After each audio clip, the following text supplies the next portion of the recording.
Day 15.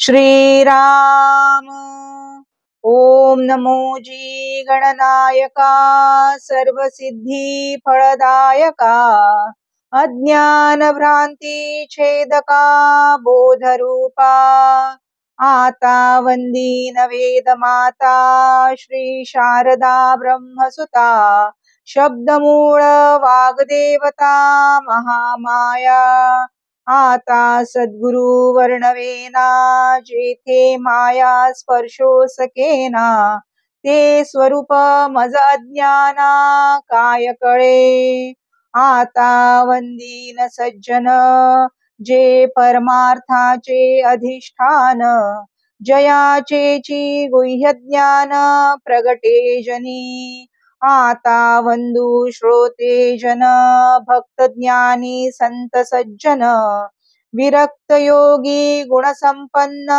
सत्यवादी आता वंदू कवीश्वर जे शब्द सृष्टीचे ईश्वर ना तरी हे परमेश्वर वेदावतारी आता वंदू सकळ सभा जये सभेसी मुक्ती सुलभा जेथे स्वये जगदीश उभा तिष्ठतु भरे आता स्तौ हा परमार्थ जो साधकांचा निज स्वार्थ ना तरी समर्थामध्ये समर्थ योग हा धन्य धन्य हा नरदेहो येथील अपूर्वता पाहो जो जो की जे परमार्थ लाहो तो पावे सिद्धी ते जय जय रघुवीर समर्थ.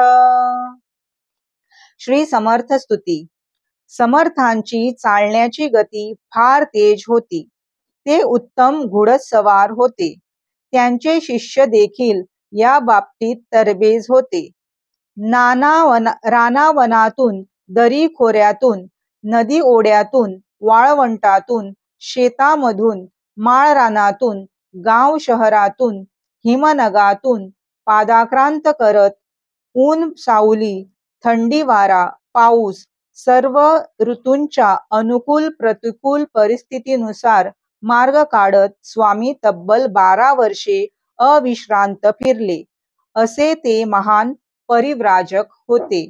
श्रीराम. दासबोध विचार.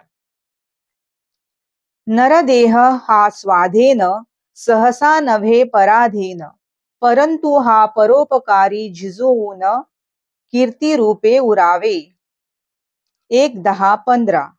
मनुष्य देह हा स्वतःच्या अधीन असतो. आहार निद्रा भय आणि मैथून यांच्या चौकटीत बद्ध असलेल्या इतर देहासारखा पराधीन नसतो. मनुष्य देहास विवेक बुद्धी सहित स्वतंत्र इच्छाशक्ती प्राप्त असते. Man has the power of wisdom with the free will or vice versa. मायेच्या प्रभावाशिवाय मनुष्य सहसा पराधीन नसतो. असो हा नरदेह परोपकार म्हणजे इतरांची सेवा शुश्रूषा करून झिजवावा आणि अमर व्हावे. मरावे परी कीर्तिरूपे उरावे. श्रीराम. प्रश्न मंजुषा. कालची उत्तरे. समर्थांनी मानव कल्याणासाठी दासबोध हा ग्रंथ लिहिला. मानव देह धन्य धन्य आहे. श्रीमद भगवद्गीतेतील 5व्या अध्यायात कर्म संन्यास योगाचे विधान सांगितले आहे. आजचे प्रश्न. समर्थांची चालण्याची गती कशी होती? मनुष्य देहास काय प्राप्त असते? श्रीमद भगवद्गीता कोणत्या अध्यायामधून ध्यान योगाचे प्रतिपादन करते?